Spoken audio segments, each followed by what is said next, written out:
The Eminence in Shadow, episode 17, Moonlight that pierces the darkness. So we start off this episode with Mundane Man fighting his next opponent, and his opponent knocks him into a wall, and then Mundane Man's basically bragging about how you haven't even seen a fraction of my power. And he goes through like a bunch of different types of weights. Like he's like a gram, maybe a yard, a liter of my power. Like he's trying to come up with a line. It turns out that this isn't actually happening. This is just Cid imagining for his next fight. So this is Cid practicing the cool lines he's going to say for his next fight. And that's when his friend Skel shows up and basically says that we need to find Princess Rose because there's like a bounty on her for anyone that can find her. And I'm broke and I need money.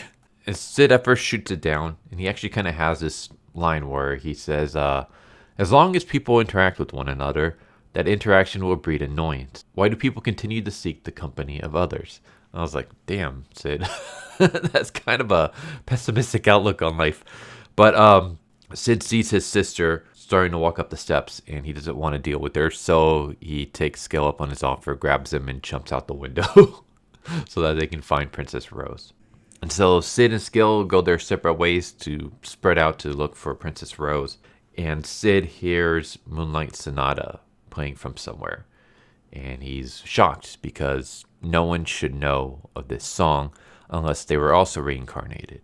And we just have this moment where Cid's talking about how when he was growing up, his parents kind of forced him to take piano lessons. And at first, he just did it because his parents told him to. And he would like rather focus on training to be an Eminence in Shadow. But at one point, he realized that playing the piano could actually make him look really badass and can actually help with his Eminence in Shadow character. So that's why he stuck with it. So yeah, he stuck with playing the piano just because it would look cool. And I was like, all right, that's something that I can totally buy Cid doing. And so he goes to figure out who it is. And it turns out that it's Epsilon. And she's holding like a little piano recital in front of a bunch of noblemen and stuff. And Cid discovers that all the notes, like all the music that he would play on the piano, Epsilon has learned them. And she's used them and basically taken credit for them so that she can raise up in status and have meetings with like noblemen and basically spread her influence to help Shadow Garden. And of course, Cid is kind of annoyed. He has like a funny line where he says, awards for plagiarized music. So basically, yeah, Epsilon's being awarded for plagiarizing music that she assumes she took from Cid. But then Cid's also like plagiarizing it because it's not his, even though he like credit himself towards the Shadow Garden members. Like it's like this is my music, and now Epsilon's taking it's like now it's mine. Yeah, seeing the piano comes, it sparks an idea in Cid's mind. He's like, oh, I know what to do. I know like seeing that piano, seeing her playing Moonlight Sonata, I know exactly what to do for my next grand Eminence in Shadow moment. And before he leaves, he tells Epsilon that she has a great figure. And she, of course, starts blushing like crazy. She's so excited. And then it turns out Cid doesn't really care. As he was leaving, he was just like, since she made me happy by saying that she was a fan of Moonlight Sonata, which is his favorite song, then I'm just going to tell her something that would make her happy. And that happy thing was just saying that she has a good figure. Which is, for anyone who doesn't know, like I don't know why because it's been brought up before, but Epsilon is flat-chested and she has no curves, and she uses the slime suit that all the other Shadow Guard members use to fake having a figure. So the slime suit that she wears gives her or makes her boobs look bigger. It makes her look like she actually has a waist when she doesn't. So she's very self-conscious about her figure. So Cid telling her like, yeah, you have a great figure is like the greatest thing that she can hear. Yeah, Cid's like leaving and he sees the piano. He sees Epsilon's piano and he's like, all right, I know what to do next. And so we cut to an underground labyrinth, which is basically, it's like this giant maze. And It used to be used so that the royalty, like if there's kingdom was under attack or anything, they can escape through this underground labyrinth. But at this point in time, it's kind of dilapidated. There's no maps or anything for the area, so it's now just a giant maze. And Alexia and Beta are walking through it, and we get a lot of them in this episode. The interesting about the Eminence and Shadow is that it spotlights a lot of the side characters in their journeys and adventures, which is kind of cool. Because most series, you just focus on the main character, and then by proxy, you'll show stuff from the side characters, but it's only in relation to the main character. Whereas here, because of the way Cid is, Cid at times actually is a mob character in his own series. And I thought that was kind of cool. Like, he wants to be a mob character so badly, and yet even in his own series, he's a mob character, because in his own series, most of the story and plots don't actually revolve around him. Like, it has nothing to do with him. He just inserts himself into everything, but it's every other character's journey. Like, the first arc was his sister getting kidnapped and stuff like that. We have Alexia and her dealing with the teacher who is going to betray her and is working for the cult Diabolos. We have the terrorists attacking the school and how that affects Sherry and her relationship with her dad and everything like that. And then the tournament before, it was mostly about Alpha and how Alpha relates to Olivia. And now we have Princess Rose and her story. So every single arc, it's more about someone else's story and their journey, and the focus is on them. And then Cid just kind of inserts himself as a mob character, and of course he affects the outcome and stuff, but it's not about him. And I thought that was kind of interesting how even in the series, like, he wants to be a mob character, and even in his own series, he actually is a mob character if you stop and think about it. But Alexia and Beta believe that Rose is hiding somewhere down in the labyrinth, so they're going down there to look for her. And we have this funny moment where Beta asks, like, what are we doing down here? And Alexia deadpan jokes, we're here to dispose of your body. And Beta doesn't say anything. Alexia's like, that was a joke. And then Beta, with just a deadpan face, screams, oh no. I'm not doing it any justice. You got to see it for yourself. It's just a hilarious little moment. But yeah, as they're talking about Rose, we actually cut to Rose, and Rose is injured. She's in the labyrinth. She's wondering what the hell she's going to do. We have a flashback about why she ended up stabbing Pervy Asshat, and that name still gets to me. But basically what happened is that she went to go meet her dad, and when she saw her dad, she realized that her dad was being drugged and being mind-controlled by Pervy Asshat. And so she swings at him, and she slices his arm. It's funny how they say that, she stabbed him. But she didn't actually stab him. She just kind of sliced him, and it was very minor cut. But as soon as she does that, all the other noblemen in the area have this evil smirk. Basically, she discovers that this was all a setup. She's wondering, what is she going to do now? She's just kind of made her situation worse for everybody, especially since as she's leaving, she's running away, Pervy Asshat yells, turn yourself in before the end of the tournament. Otherwise, I'm going to kill someone else. And so now she's putting other people at risk, and she doesn't know what to do. She doesn't know if anyone will believe her. She has a flashback to Cid, and Cid's the only thing giving her strength, even though the flashback, you realize Cid wasn't really even paying attention and just didn't really care. But that's when she hears Moonlight Sonata, and she sees a bunch of white feathers flowing downstream, and she follows it, and she sees Cid and his shadow guys playing Moonlight Sonata on the piano. And we have this grand majestic moment with all of these his coat is blowing in the wind, even though they're underground, so there technically should be no wind. I'm assuming it's Cid using his magic. And then we have all these white feathers flying everywhere, just kind of floating in the air, once again flying because of wind, which shouldn't be here. And it's just, I can just imagine Cid, as soon as he saw Epsilon's piano and he realized, hey, I got an idea, he just went and he stole up Epsilon's piano, dragged it all the way down into this labyrinth, had to make sure that it was on a route that he knew Rose would take at some point, And it's like, also, where did he get all these feathers? Like, maybe he just found a bunch of like pillows and he just kind of ripped them up and dumped all the feathers out. But just for the sake of like comedy, I'm just picturing him like going to a bunch of birds and just plucking out all their feathers. Either way, Cid basically hauled a piano and a bunch of feathers down to this labyrinth just so he can have this badass entrance for Rose. And it's just the commitment my man has to being the eminence in shadow, to being this enigmatic, dark figure is just, you can't help but admire the dude. He basically talks with Rose, and to cut it short, he pretty much gives her he inspires her to not give up, and he's like, I'm going to give you power, and he cures her of her possession, because Rose was basically succumbing to the possession because she shares the bloodline with the heroes. So Cid cures her, he grants her power, and Rose accepts it, and basically this strains her resolve to go back and stop Pervy Ass Hat and save her kingdom. And Cid disappears. And as he disappears, we see one black feather kind of floating. And it's like, oh, the black feather is supposed to represent him. And I'm just, again, laughing at just the fact that Cid thought of everything.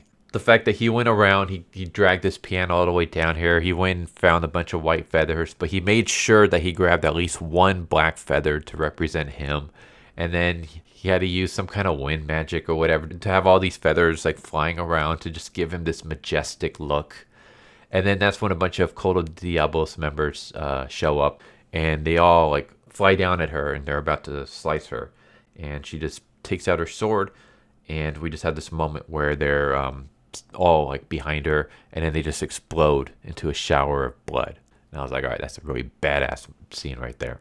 Alexia and Beta like feel Rose's power, like they feel like her magic, really her burst of magic, and so they eventually find Rose, and they ask her like, what's going on, what's happened, and Rose says, I have obtained power. And Alexia's trying to get answers like, why did you run away, why did you stab your fiance? And Rose kind of brushes her off, basically says that if I tell you, then I would be getting you involved in this, and I don't want to get you involved in this. But Alexia gets pissed off because she's like, we made a promise that we would no longer be specters. We would instead help each other and protect the things that we care about together. If you're not telling me what's going on, am I nothing more than a specter to you? And Rose once again apologizes and says, I'm not going to get you involved. And then we have a fight between the two of them, and Rose easily beats Alexia, and she hands off Alexia's unconscious body to Beta and leaves. We come back to Cid, and Cid's just kind of, he's back in his Cid persona, and he's just thinking about how like metal it was, like how cool it was that Rose stabbed her own fiance. He has no idea why she did it. He just thinks that she doesn't like her fiance, and that's why she stabbed him. It's because she didn't want to marry him, and that was it. He has no idea that's because her dad's being drugged or anything like that.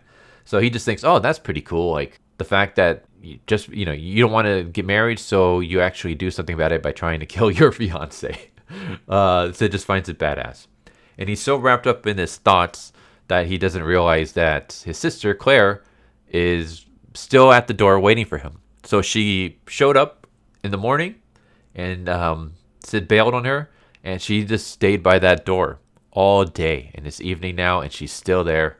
And he kind of waves back to her, but you can kind of tell like, crap, like something's going to happen with him. He's probably going to get his ass kicked in the next episode. But yeah, that's how the episode ends. Yeah, I enjoyed the episode. I will say it's not very comedic. This one's more of a serious episode, more of a dramatic tone than like the previous episode, which is fine.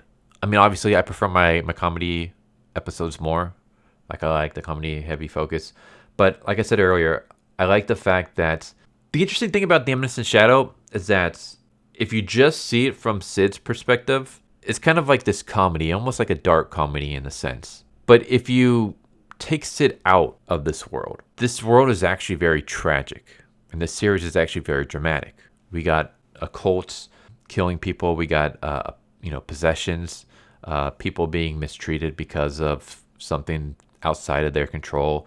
We had little kids being like basically raised by a bunch of scientists who were running a bunch of experiments and stuff on them. We have a terrorist group that was willing to blow up a school full of students. We have a dad who murdered a young girl's mother and then took the young girl and adopted her just so he can use her for her to do experiments and creating like an invention that will grant him more power. We have a teacher who is going to marry one of his students, and he's trying to abuse his power so he can raise his own status. We have a prince who is, or I should say a duke's son, who is drugging a king, and he sets up the daughter to appear to be a traitor so that he can become the next ruler of the kingdom. Like, we just have all these like tragic, terrible situations, and Cid's like the only thing that's kind of giving any levity to anything. Like, he's the only thing that's kind of making anything lighthearted, because everything else around him is just so brutal. And so when we have moments like this where Cid really is a mob character in the episode, that's what we get. We get more of the tragic, dramatic elements of this world, and that's what this episode is. It's a very Rose-centric episode with some Alexia and Beta involved. And of course, I mean, Cid's in there, but he's playing a very minor part. And the very few parts he does play are like the only comedic bits we really get, outside of Alexia deadpanning the joke that she was taking Beta down to the lab to dispose of her body. Other than that, like all the comedy basically comes from Cid and the people he interacts with. And even some of that is just inference that you have to make. Like Cid doing his, piano scene. If you just think about it, it doesn't really come across as comedic. It's just kind of, like in any other series, it would just be kind of cringy. And it's just basically a tuxedo mask moment. But then if you actually think about it, the fact that Cid stole Epsilon's piano, dragged it all the way down here, somehow gathered up a bunch of white feathers, but made sure to have one black feather to represent him, and then set this whole scene up just so he can appear to be badass and cool. That's where like the comedy comes in, but it's not like straight in your face about it. You kind of have to just think about some of this stuff outside of the piano. Like, we actually get this funny moment where we see like police officers, and they're like surrounding the area where the piano was taken, and they're like, someone just took it? Like, it just disappeared? Where did it go? Who would do this? And it's Cid. He stole the piano so he can have a grand entrance. It's just kind of funny how the series is able to have like just this really tragic, kind of messed up world, and then Cid just kind of brings levity to it by being so naive about what's really going on, and just he's so focused on being this mob character and just being cool in the shadows and no one really knowing who he is, that he goes through all this extra effort to kind of just live out that role. And somehow him BSing his way through everything is working for the better for most of the characters around him. Like, everyone is thinking that Cid's doing everything on purpose, that Cid's actually trying to save the world and stuff. And Cid doesn't care. He's just doing what he thinks will make him look cool. And somehow what he thinks will make him look cool is benefiting others in some way. So, I don't know. It's just, I really find that hilarious. It's just a really nice take on the isekai genre. But yeah, other than that, I like this episode. I will say I preferred the episode before, but that's just because like I love Cid and I just love his stupidness. Well, I don't even want to necessarily say he's stupid. His naivety to what's really going on around the politics that are happening around him. Just Cid being so one-dimensionally focused on himself and his mob character just brings so much humor and joy to me that I prefer those episodes. But I do like how this, unlike other series, will actually spotlight its side characters.